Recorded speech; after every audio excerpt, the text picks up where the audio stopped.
La vie de ces millions d'Ukrainiens percutés il y a 11 jours maintenant. Certains hommes ont pris les armes, leurs femmes, leurs enfants ont quitté le pays, mais d'autres sont encore là sous la menace des bombes. Vous vous trouvez à Lviv pour RMC à l'ouest du pays et vous avez rencontré, Nicolas, une jeune femme ukrainienne enceinte de plusieurs mois.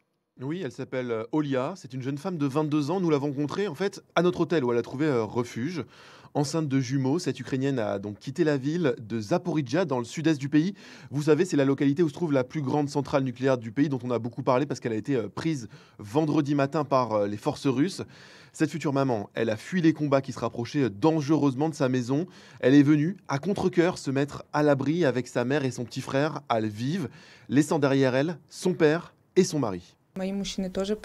Mon mari a pris les armes pour défendre notre ville. Mon père, lui, travaille dans un hôpital où il soigne les blessés. Je suis très fière de leur engagement. Mais en même temps, j'ai très peur pour eux.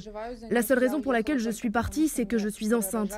Mon terme est dans 2 mois et je ne pouvais vraiment pas accoucher là-bas. C'était beaucoup trop dangereux.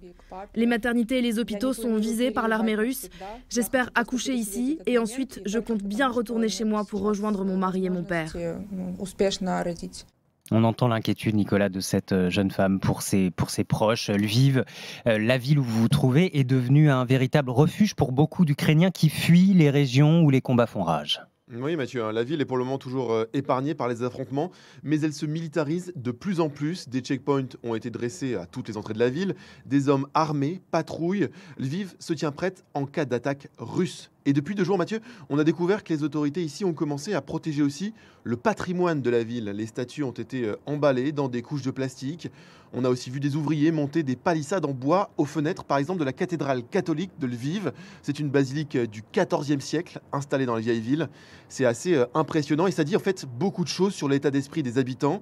Alexander, il travaille dans un café juste en face de cette cathédrale.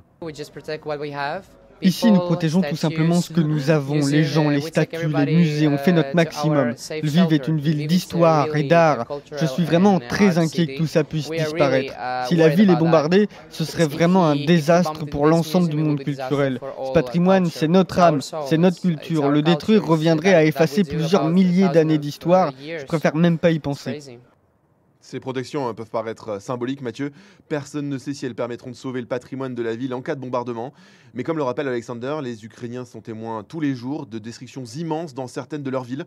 Alors ils tentent de protéger leur histoire un peu comme ils peuvent face à la menace russe. Leur histoire, leur culture. Merci Nicolas Robert. J'en profite encore une fois pour vous rappeler qu'RMC s'associe au Secours populaire français pour venir en aide à ces populations de déplacés, ces populations de réfugiés qui fuient l'Ukraine. Si vous souhaitez faire un don, rendez-vous sur notre site rmc.fr ou sur le site internet du Secours populaire français. 6h49.